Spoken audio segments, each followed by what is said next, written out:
Бир жакшы анекдот айтып берип коюңузчу. Анекдот айтып берейинби? Атаңдар эркен деле мени эрмектейсиң. Эми айтып берейин эми. Бир алкаш бакыш көз өтүп кетиптир да. Анан өлүп калат да, анан Кудайдын алдына барып түшөт да. Анан Кудайдын алдына барып түшкөн жылга алкаш Кудайдан сураныптыр. Мен да канчамча жашагым келип атат, мени жөн эле тирилтип коюңузчу.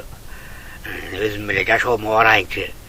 Десе анан Кудай, кай сен эми тирилткенге болбойт, сен мынча келгенден кийин кайра адам болуп барганың болбойт сен.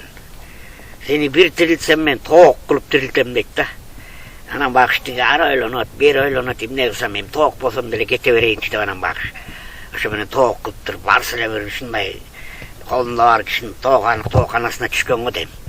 Айнан тоок болуп эле кирсе эле ичинде жүгөрүсү деле, буудай деле, арпасы деле айнайт дейт, баягындан жеп алып эле тоюкчак жеп анан ичин сылап.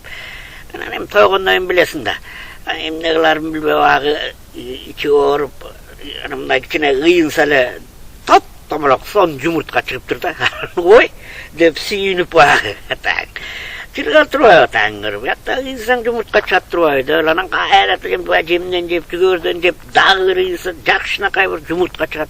Атаңыр бултуңдат эле жумурткалар чыга берет турбайбы деп сүйүнүп атса, тарс этип башына бирөө бир койгон экен да.